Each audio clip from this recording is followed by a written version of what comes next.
Bali kahapon mga ka-agri ay nag-umpisa na po tayong maglipat ng manok sa ating mini farm. Dahil dito nga po sa aming breeding area ay masyado na pong crowded. So wala na pong mapwestuhan yung ating ibang mga manok. Kaya yung mga rooster natin na pinapatinig ay nilipat na natin sa ating mini farm. So doon natin sila papalakihin hanggang mabenta na mga ka-agri. So sa ngayong araw ay tutuloy natin na maglipat. Bali ang ililipat siguro natin ay itong anim na rooster pa na nandito. So itong dalawa na to ay lilipat na natin, pero hindi po natin ibebenta to mga ka-agri. Ito po ay ating napili para sa ating meat production na manok, sa ating dinidevelop para sa meat production. And then ito, ililipat din natin siguro to, itong extra na rooster natin. And then itong white leghorn na manok natin. So doon natin sila itatali. Dahil nga po sobrang crowded na po dito sa ating breeding area na maliit na area lamang. So kung mapapansin nyo dito po sa ating area dito, dati po yung maliliit lang yung ating nilalagay, yung ating mga pinapalaki na magiging layer. So sa ngayon ay halo-halo na po sila mga ka-agri. So lahat po ng nasa labas ay mga decal browns, bukod lang po dun sa tandang na ginagamit natin na black astrolorp.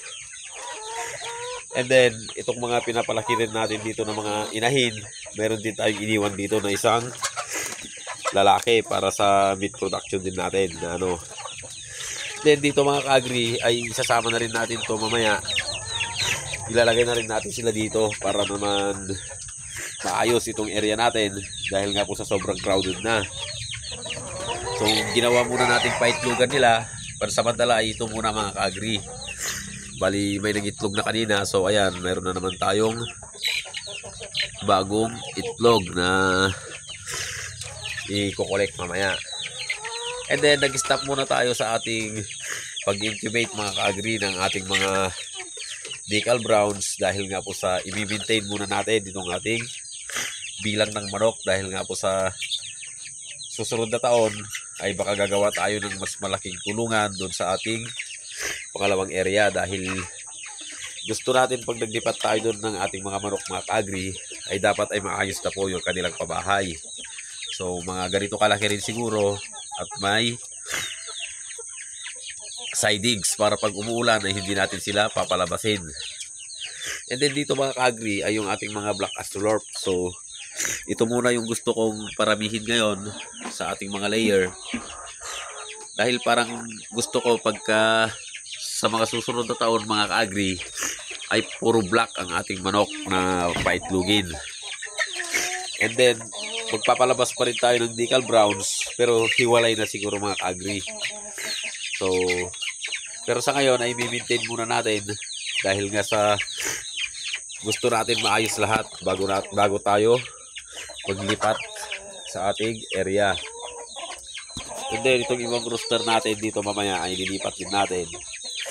Bali may 8 pang rooster na ililipat. Bali 10 pati yung black astrolorp na isa at saka yung isang white leghorn. So dito mga ka-agri ay meron din tayo ditong 4 na sisiw para sa meat type. Ito po ay yung napalabas natin sa ating pagbibreed doon sa ating huluano at saka yung malaking inahin natin. So kung mapapansin nyo po mga ka-agri ay napakaganda po ng ating sisiw. So yan po ay gagawin natin para sa meat type for breeding. Then dito sa kabila ay ready to breed na po itong ating mga Brahma. So napakabilis po nilang lumaki.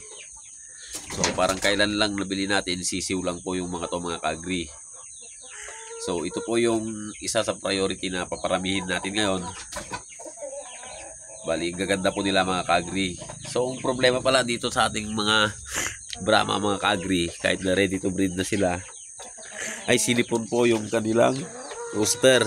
Bali nilabas natin siya noon, kaya lang silipon.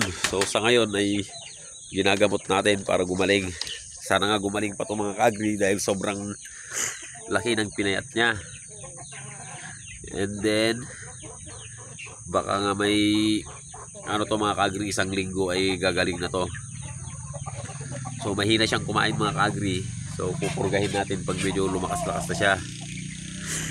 So ayun, sa ngayon ay gusto nating bawasan yung ating mga alaga dito sa ating breeding area dahil nga po sa sobrang dami na. Itong mga decal browns natin pa itlugin ay gusto na nga sana nating ilipat. Kaya lang mga kaagri ay halos araw-araw pong umuulan dito sa amin. Ulan, ambon. So baka sipunin po sila doon o kaya magkasakit.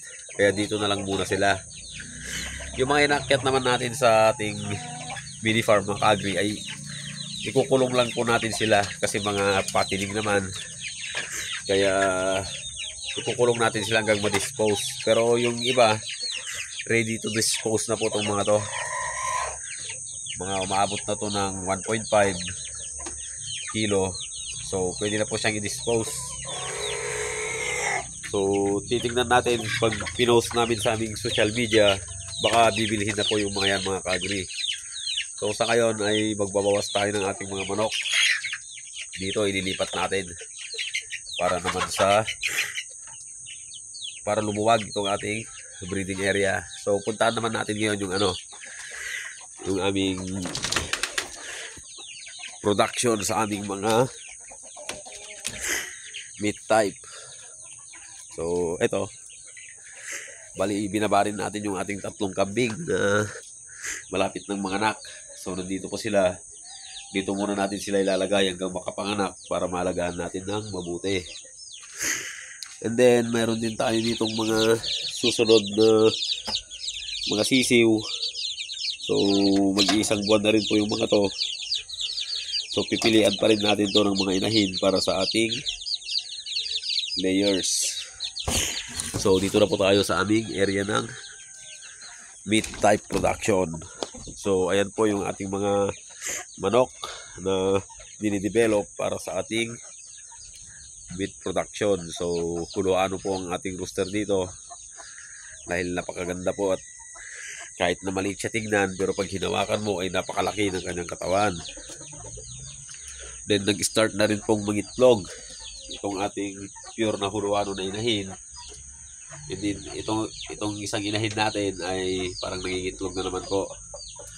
So bali ito ay naglilimlim mga kaagri, kaya papabayaan lang natin yung itlog yan. Siya na ulit ang maglilimlim. So ito yung ipa-priority natin na iakyat doon sa ating mini farm, itong lahi na to. Ito yung paparamihin natin doon mga kaagri. So sa ngayon ay mag-produce muna tayo dito habang wala pang magandang pabahay doon. So ito mga kaagri ay itong mga RTL natin ay susubukan natin na pag nangitlog na ay hindi natin i-collect yung itlog. So baka sakaling maglilimlim din sila para hindi na tayo problema sa incubator. Kung maglilimlim sila mga kaagri ay talagang dadalhin natin sila sa ating mini farm. At itong lahi na to ang paparamihin natin doon mga kaagri. So dito na lang po siguro yung ating mga layer type pansamantala habang wala pang mga pabahay doon sa ating mini farm.